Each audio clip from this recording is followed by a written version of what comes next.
+1 and +2 அக்கௌண்டன்சியில் MCQ பார்க்கலாம். IND-AS are issued by ASனா accounting standard.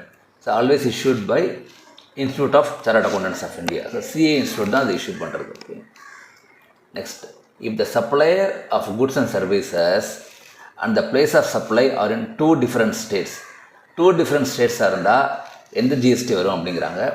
Always integrated GST வரும்.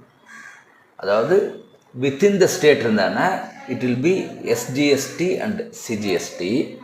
Okay, அதே ஒரு ஸ்டேட்லேருந்து இன்னொரு ஸ்டேட் இருந்ததுன்னா, ஒரு ஸ்டேட் டு இன்னொரு ஸ்டேட் இருந்ததுன்னா only integrated GST. Okay, which of the following will not be recorded in the books? Introduction of capital by the proprietor இது வரும். அது அடுத்தது பர்ச்சேஸ் ஆஃப் குட்ஸ் வரும், withdrawal of goods entry வரும். அப்போ death of the manager of the enterprise இதில் there is no numerical